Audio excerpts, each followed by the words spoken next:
두 부부는 갈수록 더욱더 의아한 감을 금할 수가 없었고 또 한편 마음속으로는 더욱더 무거워지는 것을 금하지 못했다. 이윽고 석청은 그가 어떻게 해서 장락방으로 오게 되었는가 하는 사연을 묻게 되었다. 그래서 석파천은 자기가 마천에서 참새 잡는 재간을 익히기 시작하면서부터 사형객과 지내온 이야기를 하다가 다시 앞으로 되돌아가서는 과거 어떻게 호떡 가게 밖에서 민유에게 은자를 얻게 되었고 또 사형객이 그들 부부의 흑백 쌍검을 빼앗아가게 되었는가 하는 일 등도 사형객에게 끌려서 높은 산속으로 올라가게 된 이야기를 했다. 부부 두 사람은 과거 후감집에서 만난 그 더러운 거지가 바로 자기네 아들이었다는 사실을 전혀 생각지 못했던 터라 마음이 아팠다. 더군다나 민유는 그 당시 그 나이 어린 거지의 형편없었던 모습을 떠올리고 다시 한 차례 마음이 쓰라려오는 것을 금할 수가 없었다. 한데 석청은 다른 생각을 하고 있었다. 시위를 헤아려 볼 때 우리가 후감집에서 만나게 되었을 때는 바로 이 애가 능소성에서 도망친 지 얼마 되지 않았을 때인데 경만종은 어째서 알아보지를 못했을까? 이와 같은 생각이 들자 그는 석중옥, 즉 석파천의 얼굴을 자세히 뜯어보았다. 과거 후감집에서 본 나이 어린 거지의 모습이 어떠했는지 기억에는 매우 모호했다. 그때 옷자락이 너무나 남루하고 떼국이 주르르 흐르던 얼굴이라는 것만 기억될 뿐이었다. 이 애가 능소성에서 도망쳐 나온 이후에 길을 오는 동안 밥을 줄곧 빌어먹다 보니까 얼굴에 떼자국이 묻어서 더러워질 수도 있었겠지만 또 어쩌면 일부러 흙 같은 것을 얼굴에 발라서 경만종 등이 그를 발견하고도 알아보지 못하게 했는지도 모른다. 더군다나 우리 부부는 이 애와 헤어진 지 오래되었고 어린애들이란 자라면서 무척 빠르게 변하니까 자연히 더 알아보지 못하게 된 것일 게다. 이와 같은 결론을 짓고 그는 슬쩍 떠보았다. 그날 호떡 가게 밖에서 경만종 사숙 등을 만나게 되었을 때 너는 두렵지 않더냐? 민유는 자기 남편이 설산파의 일을 들먹이는 것을 원하지 않았으나 이미 질문이 던져진 지금 저지할래야 저지할 수가 없어 눈살을 찌푸린 채 아들만 주시했다. 그런데 석파천은 어리둥절해지는 것이 아닌가? 경만종이라니요? 그들이 정말 저의 사숙이란 말입니까? 그때 그들이 나를 잡으러 온 줄 전혀 모르고 있었기 때문에 조금도 두렵지 않았어요. 석청은 다시 질문을 했다. 그때 그들이 너를 잡으러 온 것을 몰랐다고? 그렇다면 너는 경만종이 너의 사숙이 된다는 사실을 몰랐느냐? 석파천은 고개를 흔들었다. 몰랐었지요. 민유는 남편의 얼굴에 한 가닥 어두운 그림자가 스치는 것을 보고 매우 화가 났으나 억지로 참았다. 그리하여 그녀는 슬쩍 화제를 돌리더니 입을 열었다. 얘야, 사람이란 누구나 잘못을 저지를 수가 있단다. 하지만 잘못을 뉘우칠 줄 알아야 착한 사람이 되는 것이다. 옛날의 일은 이미 엎질러졌으니 될 수 있으면 방법을 강구하여 보상하도록 해라. 이 애미와 아버지께서는 목숨보다도 너를 사랑한다. 그러니 모든 것을 속이지 말고 이야기해주지 않겠느냐? 그녀는 재차 질문을 던졌다. 봉사부는 너에게 어떻게 대하더냐? 석파천은 되물었다. 봉사부라니요? 어떤 봉사부 말씀인가요? 그는 지금의 부모와 백만검이 복만리에 대해 말을 하던 사실을 상기하고 다시 입을 열었다. 풍화신룡 복만리 말씀인가요? 두 분이 말씀하시는 것을 들었지만 그를 만나본 적이 없는데요. 석청 부부는 서로 한번 쳐다보았다. 그런 연후에 석청은 다시 질문을 던졌다. 백씨 할아버지는 어떻더냐? 그 어르신께서는 성격이 매우 급하고 괴팍한 편이었지? 석파천은 고개를 가로저었다. 저는 무슨 백씨 할아버지라는 사람은 모른답니다. 한 번도 만난 적이 없으니까요. 석청과 민유는 곧이어서는 능소성의 설산파 내부의 사물에 대해서 물어보았다. 그런데 뜻밖에도 석파천은 전혀 아는 것이 없었다. 민유는 걱정스러운 얼굴을 하고는 입을 열었다. 사형, 이 병은 그때부터 생긴 거예요. 석청은 고개를 끄덕이며 아무 소리 하지 않았다. 두 사람은 이미 모든 것을 짐작할 수가 있었다. 이 애가 능소성에서 도망을 치다가 설산 아래에서 그 어떤 물건에 부딪혀서 머리에 상처를 입지 않았더라면 너무나 두려웠던 나머지 질려서 옛일을 깨끗하게 잊어버린 것일 게다. 그는 마천애와 장락방에서 갑자기 온몸이 추워졌다가 갑자기 온몸이 후끈 달아올랐다 하는 병을 앓았다고 했지만 진정으로 병의 뿌리는 그 몇 년 전에 이미 심어진 것이라 할 수가 있을 것이다. 민유는 다시 그에게 어릴 때의 일들을 물어보았다. 석파천은 겨우 황량한 산속에서 어떻게 사냥을 하고 참새를 잡았으며 또 어떻게 아황을 데리고 산속을 누비고 다니면서 놀았는지에 관해서 이야기했을 뿐 더 아무런 사연도 알아낼 수가 없었다. 이렇게 되자 석파천은 출생에서 열 몇 살이 되기까지의 기억은 그야말로 하나의 공백 상태라 할 수가 있었다. 석청은 차분한 어조로 입을 열었다. 오가 한 가지 매우 중요한 일이 있는데 이는 너의 생사와 중대한 관계가 있다.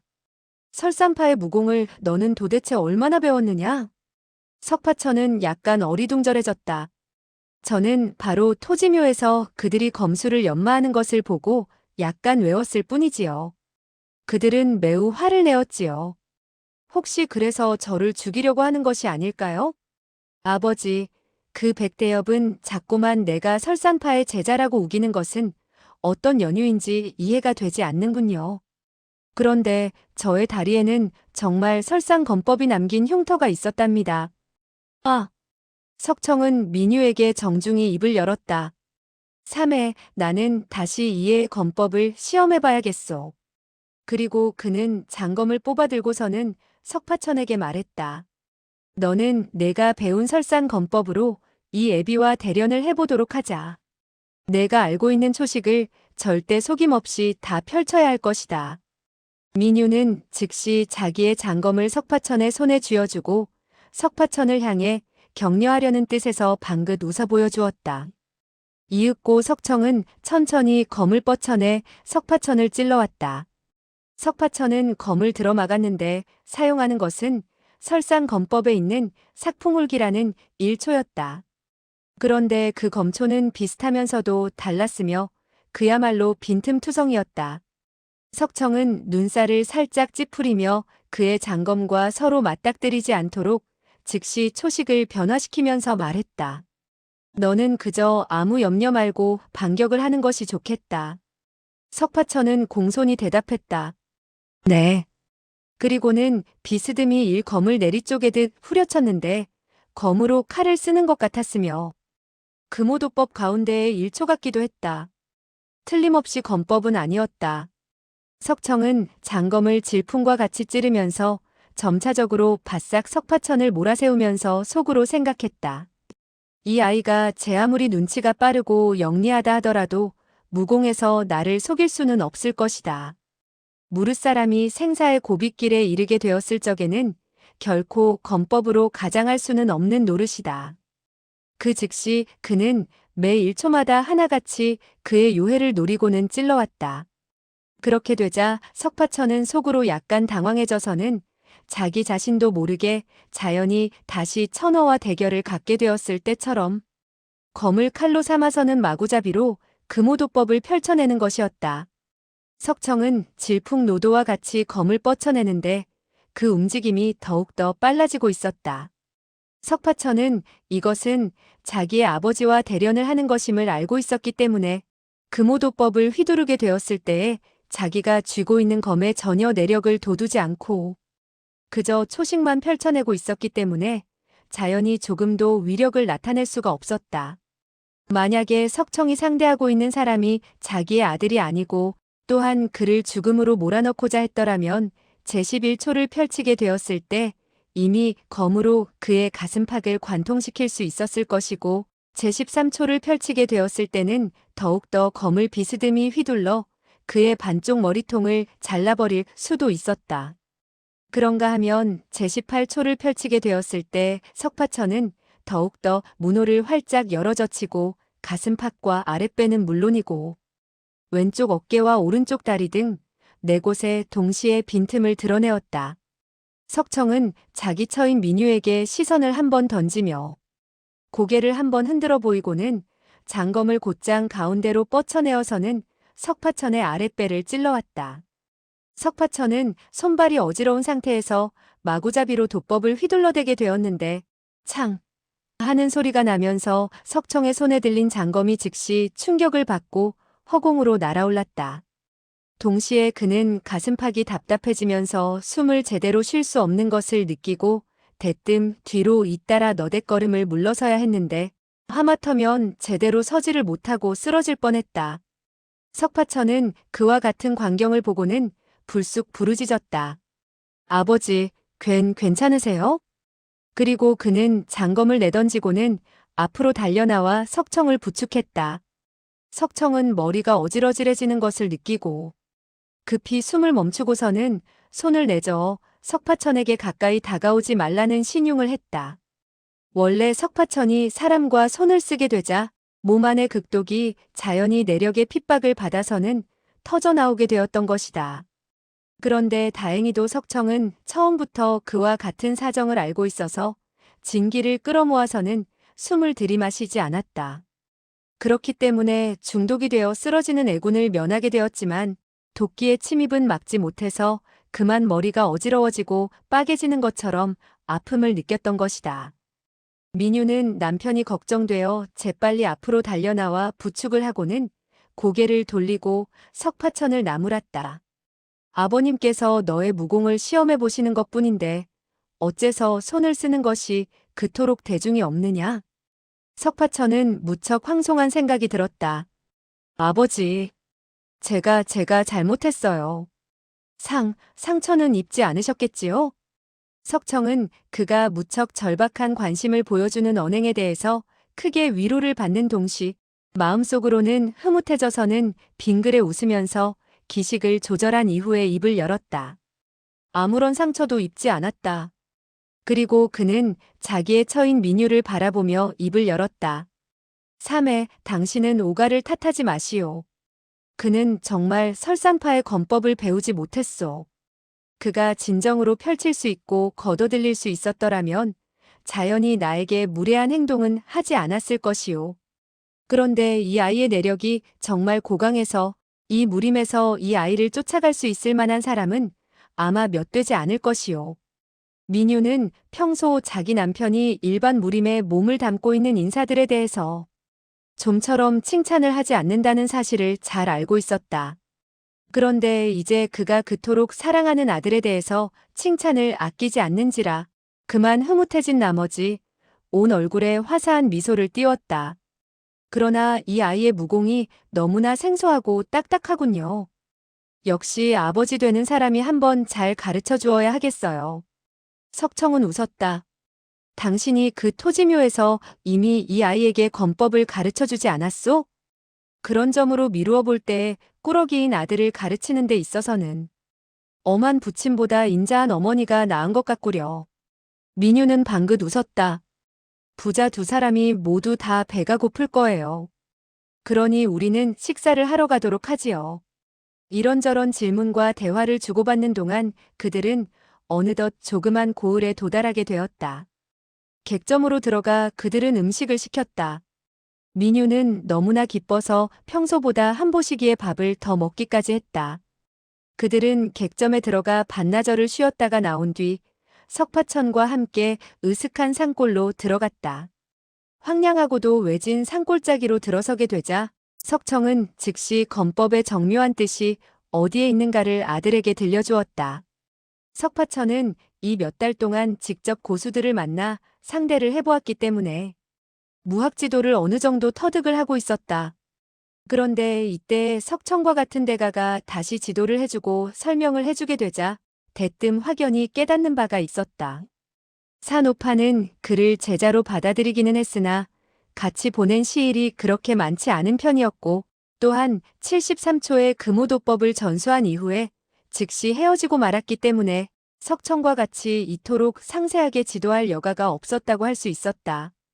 더군다나 산오파는 그저 설산파의 권법을 제압하는 데에만 뜻을 두고 있는 것 같았으며 달리 요구하는 바가 없었기 때문에 도법을 가르치게 되었을 때에 그녀의 말은 언제나 어떻게 하면 설산 검법을 대패시킬 수 있는가 하는 문제에서만 오락가락했지, 석청과 같이 무기를 사용하거나 권각법의 가운데에 무학의 도리를 가르치는 것과는 다르다고 할 수가 있었다.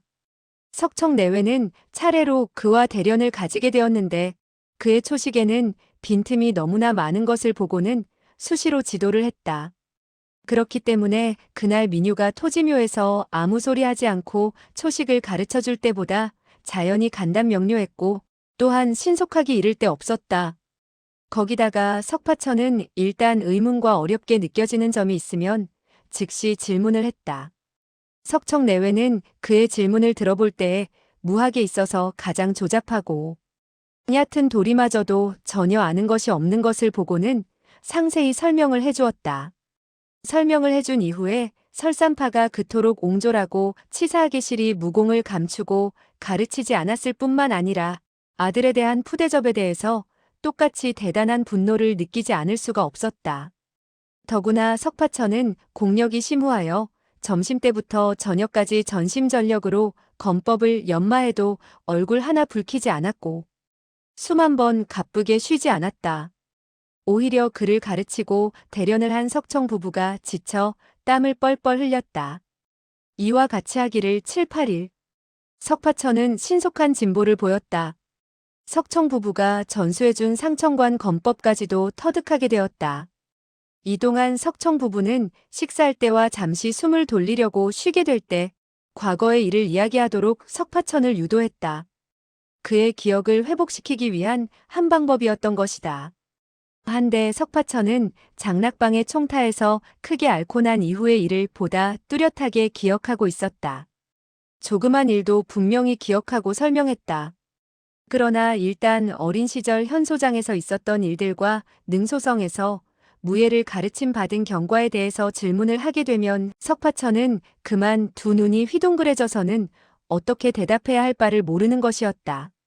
이날 오후 세 사람은 식사를 한 이후에 다시 매일같이 검수를 연마하는 버드나무 아래에 자리를 잡고 앉아서는 한담을 나누었다. 민유는 한 가닥의 조그만 나뭇가지를 집어들고 땅바닥에다가 흑백 분명이라는 글자를 쓰고 물었다. 오가, 너는 이 넉자를 기억하느냐? 석파천은 고개를 가로저었다. 저는 글자를 모른답니다. 석청 부부는 그만 깜짝 놀라지 않을 수 없었다. 그들의 아들이 집을 떠나게 되었을 때 민유는 이미 천자문은 말할 것 없고 삼자경을 비롯해서 당시 등도 가르쳐 낭낭히 외우도록 했던 것인데 어떻게 해서 지금은 글자도 모른다는 말을 하는 것일까 하고 의아하게 생각하지 않을 수가 없었다. 사실 흑백 분명이라는 그 네 글자는 현소장 대청 한복판의 커다란 편에게 씌어진 것이었는데 그 글씨는 한 분의 무림 명숙이 쓴 것이다. 그러니까 그 뜻은 흑백상검의 신분을 합쳐서 표명한 뜻이 되는 것이기도 하고 또한 그들 부부가 항상 모든 일에 공평무사한 태도로 임하면서 정의를 신장한 것을 칭찬한 말이기도 했다. 그런데 과거 석파천이 4살 되었을 적에 민유는 그를 품에 안고서 커다란 편액을 손가락으로 가리키며 그 네 글자를 가르친 바가 있었고 석파천 역시 그때 알아보았던 터라 그 당시 석청 부부는 그를 총명하다고까지 칭찬한 바가 있었던 것이다. 지금 그녀가 땅바닥에다가 그와 같은 네 글자를 쓴 것은 석파천이 이로 인해서 지나간 과거사를 떠올려주기를 바랬던 것인데 놀랍게도 그는 4살 때 배운 글자마저도 깡그리 잊어버리고 있지 않은가 말이다. 민유는 그 즉시 다시 나뭇가지로 땅바닥에다가 한 일자를 써서는 웃으며 물었다. 이 글자는 아직도 내가 기억할 수 있겠지? 석파천은 고개를 가로저었다. 저는 글자라고는 전혀 아는 바가 없습니다. 나에게 가르쳐준 사람이 없으니까요. 민유는 그만 속이 구슬퍼지는 것을 금하지 못하고 그만 눈물을 글썽글썽하는 것이 금방이라도 주르르 눈물이 두 뺨을 타고 흘러내릴 것 같았다. 석청은 한쪽을 눈으로 가리켰다. 오가, 너는 저쪽으로 가서 좀 쉬도록 해라. 석파천은 대답을 하더니 장검을 들고서 한쪽으로 가서는 그 혼자서 검수를 연마했다. 석청은 철을 위로했다. 3회, 오가의 증세가 가볍지 않아서 며칠 사이에 완전히 치유될 수 있기를 바랄 수는 없소. 그리고 그는 잠시 여유를 두었다가 다시 입을 열었다. 더군다나 설사 그가 옛날의 일을 깡그리 잊어버리는 것은 또 한편으로는 좋은 일이 아니라 할 수가 없소. 저 애는 옛날에는 경박하기 짝이 없었으나 지금은 약간 제정신을 차리지 못하고 있는 것 같지만 매우 온건하고 중후하며 착실한 면을 보이는 등 크게 훌륭해지지 않았냔 말이오. 민유는 남편의 말을 듣고 보니 그 말이 맞는지라 그대뜸 금방이라도 눈물을 흘릴 것 같은 얼굴에 화사한 미소를 띄우고 고개를 끄덕이며 생각했다. 글자를 모른다고 해서 무엇이 대단한가? 기껏해야 내가 다시 처음부터 가르쳐주면 될 것이 아니겠는가? 이미 그녀는 과거 아들에게 글자를 가르치게 되었을 때의 즐거움을 떠올리게 되고 불현듯 마음은 부드러운 정으로 일렁이는 듯한 느낌을 받았다. 그리하여 지금 그녀의 아들이 이미 장성했지만 그녀의 마음속으로는 아들이 여전히 천진하고 유치해 보였을 뿐만 아니라 아들이 멍청하고 철이 없는 듯한 언행을 보여주면 보여줄수록 되려 더욱더 기쁘고 귀엽게만 생각되는 것이었다. 석청은 갑자기 입을 열었다. 나로서는 한 가지 도저히 이해할 수 없는 일이 있어. 저의 기억상실증으로 말하면 틀림없이 능소성에서 떠나게 되었을 때에 얻게 된 것이요. 그리고 나중에 한바탕 열병을 앓게 된 것은 그로 하여금 더욱더 그 증세를 심화시킨 것이었소. 그러나 민유는 남편의 말 속에 깊은 우려의 빛이 서려 있는 것을 보고 그만 걱정이 되어서는 물었다. 당신은 무슨 생각을 하게 되었나요? 석청은 차분한 어조로 입을 열었다. 오가의 글재주를 따지게 된다면 그야말로 일자무식이고 무공으로 따진다 하더라도 전혀 고명한 편이 못 되어 부질없이 내력만이 심오할 뿐이요. 그러니 경력이나 자격은 말할 것 없고 지모나 수단에 있어서도 더욱더 논할 가치조차 없는 것이요. 장락방으로 말하면 근년의 강호에서 일어난 하나의 커다란 방파이며 8, 9년 동안에 대단한 명성을 날리고 있는데 어째서. 민유는 고개를 끄덕이며 그 말을 받았다. 그래요. 어째서 저와 같이 어린 사람을 방주로 내세웠을까요? 석청은 생각에 잠긴 듯한 어조가 되어서는 자기의 생각을 털어놓았다.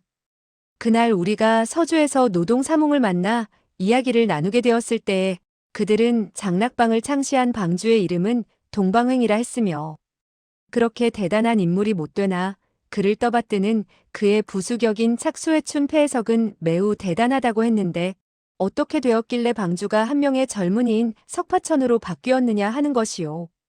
그리고 그는 잠시 여유를 두었다가 천천히 다시 입을 열었다. 노동사몽은 장락방의 젊은 방주가 매우 여자를 밝히는 호색한 일뿐만 아니라 이를 처리함에 있어서도 이상야릇하고 거짓이 많으나 무공에 있어서는 퍽이나 고강하다는 것이 알려져 있을 뿐 본래 그 누구도 그의 내력을 몰랐던 것인데 나중에 설산파의 여제자 화만자가 알아낸 결과는 설산파에서 쫓겨난 제자 석중옥이라는 것이었소.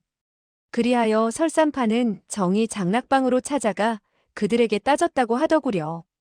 그런데 이제 보니 이를 처리하는 행동이 이상야릇하고 거짓이 많으며 무공이 고강하다는 평은 실로 그에게 부적합하다고 하지 않을 수가 없을 것 같소. 민유는 눈살을 잔뜩 찌푸렸다. 과거 우리의 오가는 나이는 비록 어렸지만은 심지는 정말 깊고 무서웠어요. 만약 그의 무공이 정말 고강하게 되었더라면 무슨 방주가 된다는 것도 이상할 것이 없어요. 그렇기 때문에 그 당시는 전혀 의심을 하지 않았던 것이고 그저 어떻게 그를 구출해내는가 하는 계책만 의논했던 것이지요. 그러나 이제 저 모양을 보니 잠시 생각을 해보더니 그녀는 갑자기 음성을 높여서는 다시 입을 열었다.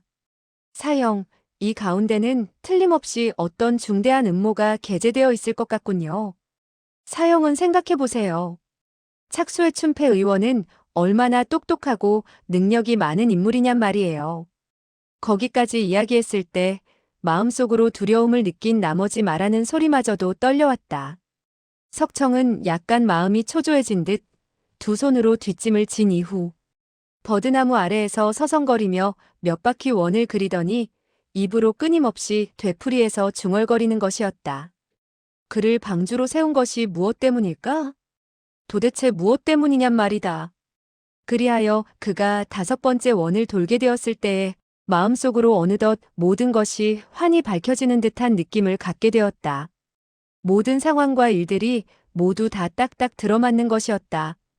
다만 이 일은 너무나 무서운 일이라 감히 입 밖으로 내놓을 수가 없는 심정이었다. 그리하여 그가 7번째 원을 그리게 되었을 때에 민유 쪽을 흘기 쳐다보게 되었는데 민유 역시 눈길을 들어 석청을 쏘아보고 있는 것이 아닌가. 두 사람의 눈동자가 서로 교차하게 되었고 동시에 두 눈에서 공포스럽기 이를 데 없는 빛을 띄웠다. 그리고 두 내외는 그와 같은 상태에서 멍하니 상대방을 바라보다가 갑자기 이구동성으로 입을 열었다. 상선버락. 두 사람이 그 넉자를 입 밖으로 내뱉게 되었을 때에 그 음성은 매우 우렁찬 것이어서 멀리 한쪽에서 검초를 연마하던 석파천도 듣고서는 가까이 다가오며 물었다. 아버지, 어머니, 상선버락이란 무엇을 가리키는 것입니까?